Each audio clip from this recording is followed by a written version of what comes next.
안녕하세요. 충남대학교 컴퓨터공학과 사이버보안연구실 윤승용입니다. CIS라고 불리는 정보보호 최고 책임자의 정보통신망법상 지위를 제한하는 발표를 시작하겠습니다. 최근 사이버 공격은 지능정보사회의 발전에 따라 개인정보를 다루는 인터넷 기업은 물론 업종과 규모를 가리지 않고 모든 기업을 대상으로 이루어지고 있습니다. 올해 5월에는 어쩌면 역사상 가장 임팩트가 컸던 사이버 공격일지 모르는 콜로니얼 파이프라인 사태가 발생하였습니다. 석유관 기업이 랜섬웨어에 감염됨으로써 미국 동부 해안 지역에서 에너지 고갈 사태가 발생하며 사회적으로 큰 혼란을 발생시켰습니다. 이 사태의 시사점은 IT와 거리가 멀어 보이더라도 국가사회적으로 중요한 기반시설은 모두 사이버 공격에 대비해야 한다는 점입니다. 그렇다면 사회적으로 중요하지 않은 시설이나 기업은 정보보호를 소홀히 해도 될까요? 작년 11월에 알려진 위즈베라 베라포트를 이용한 공급망 공격은 업종과 관계없이 인터넷을 이용하는 모든 기업은 사이버 공격에 대비해야 한다는 시사점을 주고 있습니다. 즉, 또 올해 8월에 발표된 충격적인 프린트 나이트메어와 그 후속 제로데이 취약점들은 기업들에게 전사 조직에 적용되는 정보보호 전략 수립 능력이 요구된다는 시사점을 주고 있습니다. 즉, 모든 기업에는 전사 조직에 대한 정보보호 정책과 전략을 지원할 수 있는 정보보호 최고 책임자가 필요하다는 점을 알 수 있습니다.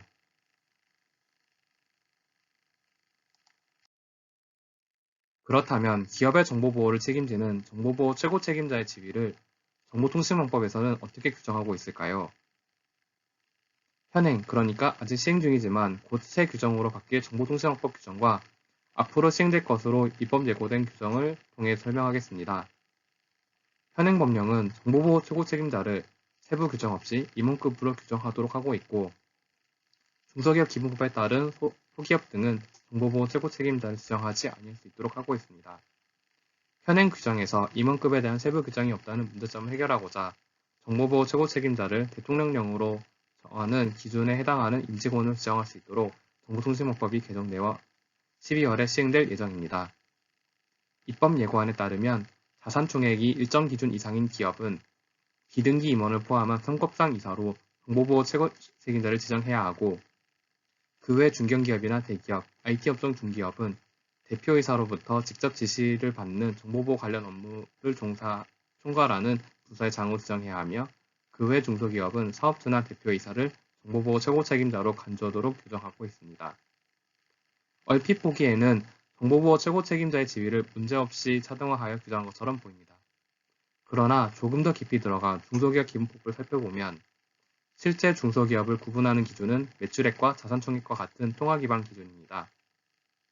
따라서 매출액은 크더라도 종업원 수가 적은 기업들은 현실적으로 이 규정을 지킬 수 없게 됩니다.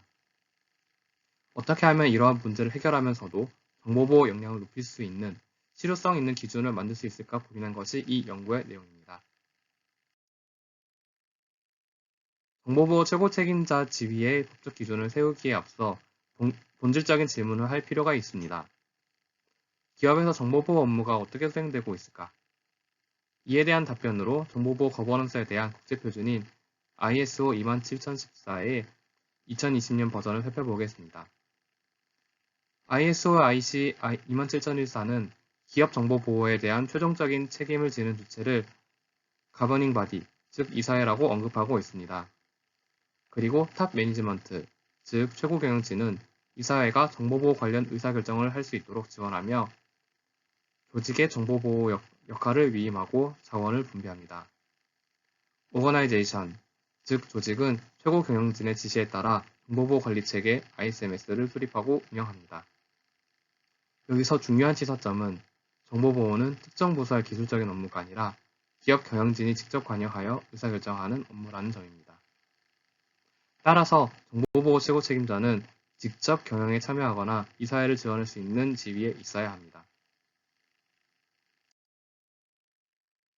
기업의 경영 목표와 정보보호의 중요성에 따라 정보보호 최고 책임자의 지위는 정보보호 거버넌스 측면에서의 각 역할별로 분류될 수 있습니다. 정보보호 최고 책임자가 이사회에 속하게 되는 경우는 사장으로서 직접 모든 것을 책임지거나 또는 등기된 이사로서 경영에 대해 책임질 때입니다. 다만 이사가 아닌 사장이 정보보호 최고 책임자가 되는 경우는 정보보호 전담 조직을 만들 수 없을 정도로 작은 규모의 기업이거나 정보보호에 대한 우선도가 매우 낮은 기업의 경우에만 해당되어야 합니다. 정보보호 최고 책임자가 최고 경영진에 속하는 경우는 등기이사는 아니지만 임원으로서 경영에 참가하는 경우로 볼 수 있습니다. 마지막으로 정보보호 최고 책임자가 조직에 속하는 경우는 정보보호 부서의장으로 이사회를 지원한 경우로 볼 수 있습니다. 각각을 구체적인 법조문으로 표현한 것은 화면의 설명과 같습니다.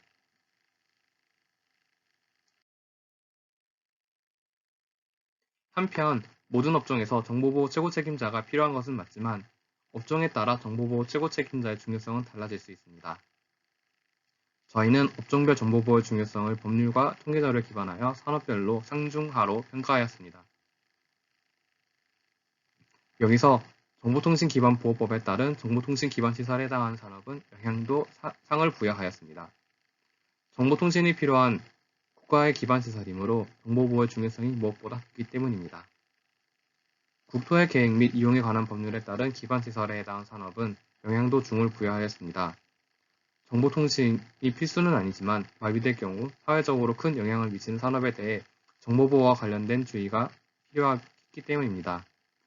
마지막으로 정보와 통계집을 기준으로 전사적 자원관리 활용 비율이 60% 이상인 산업의 경우 정보통신망의 의존도가 높다고 보고 현재 영향도에 대해 한 단계 높은 가중치를 부여하였습니다. 앞에서 정보통신망법은 매출액이나 자산총액과 같은 통화기반 기준을 이용하여 정보통신 서비스 제공자의 규모를 정하고 있으므로 불합리한 경우가 발생할 수 있다고 설명드렸습니다. 이러한 불합리한 점을 해결하기 위해 종업원 수를 기준으로 정보통신 서비스 제공자의 규모를 분류하여 정보보호 최고 책임자의 지위를 차등화하였습니다. 먼저 종업원 수 50명 미만의 기업에 대해서는 대표자를 정보보호 최고 책임자로 간주하도록 규정하였습니다. 전자금융감독 규정은 정보기술 부문 인력은 총 임직원 수의 5% 이상, 정보보호 인력은 정보기술 인력의 5% 이상이 되도록 해야 한다고 규정하고 있습니다. 이 규정을 참고할 때 종업원 수가 50명 이하인 경우 정보보호 조직을 구성하는 것은 매우 곤란하기 때문에 대표자를 정보보호 최고 책임자로 간주하는 것이 타당합니다. 나머지 기준의 차등화는 영향도가 하이면서 종업원 수가 250명 미만인 기업을 대표자 기준으로 설정하고 영향도나 종업원 수 단계가 올라갈 때마다 부서장, 임원급, 이사 순으로 차등화하였습니다. 앞서 제안한 정보보호 최고 책임자의 지위 요건을 적용한 결과를 분석하여 그 효과를 확인해 보고자 합니다. 우선 통계청 마이크로데이터 통합서비스 공공용 온라인 분석 시스템을 통해 2019년 전국 사업체 조사 데이터베이스로부터 규제 대상을 산출하였습니다. 전체 사업체 수는 390만 1,561개이고 종업원 수 50인 이상인 사업체는 34,453개로 확인되었습니다. 이 지위 요건을 적용함에 있어서 모든 사업체가 정보통신 서비스 제공자에 해당한다는 가정을 세웠습니다. 정보통신 서비스 제공자와 관련한 통계는 지금까지 발견하지 못하였으나 법률 해석상 홈페이지나 오픈마켓 등을 운영하고 있으면 정보통신 서비스 제공자에 해당하고 인터넷을 이용하는 기업체가 99.7% 정도 되므로 모든 사업체를 정보통신 서비스 제공자로 해석하여도 무리가 없을 것으로 판단하였습니다.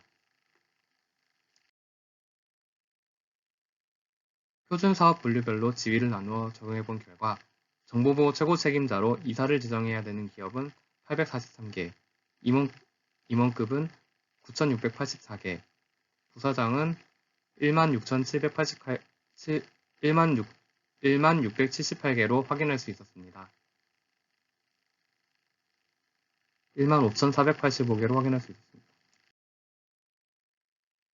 1차 산업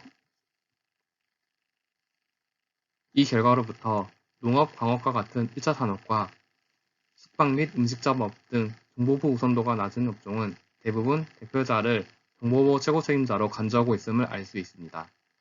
한편 전기, 가스 등의 공급업과 운수업, 정보통신업 등은 이사 또는 임원급 정보보호 최고 책임자를 지정해야 하는 비율이 높았습니다. 2016년 정보보호 인력 수급 실태조사는 우리나라 보안 인력 중 특급 인력이 약 2만 7천 명 있다고 언급하고 있습니다. 이는 제한한 정보보호 최고 책임자의 법적 지위 기준이 현실적으로도 수용 가능한 기준임을 알 수 있습니다. 지금까지 정보보호 최고 책임자의 정보통신망법상 법적 지위 요건을 제한하고 실효성을 분석하였습니다. 먼저 정보보호 거버넌스를 기반으로 정보보호 최고 책임자의 법적 지위를 대표자, 이사, 임원급, 부서장으로 구분하였습니다. 매출액이나 자산총액과 같은 통화 기반 기준 대신 업종별 영향도를 산출하고 종합원수 기준을 적용하여 지위를 차등화시켰습니다. 이를 2019년 전국 사업체 조사 데이터베이스에 적용하고 그 결과로부터 제한 기준이 현실적으로 수용하다는 점을 보였습니다. 다만 본 제안은 현장의 목소리를 담지 않았기 때문에 실제 적용 과정에서 예상하지 못한 문제가 발생할 수 있습니다. 이를 해결하기 위한 설문과 같은 투선을 통해 실증적인 연구를 추가적으로 진행할 필요가 있습니다. 이상으로 정보보호 최고 책임자의 법적 지위 제한 발표를 마치겠습니다. 긴 시간 들어주셔서 감사합니다.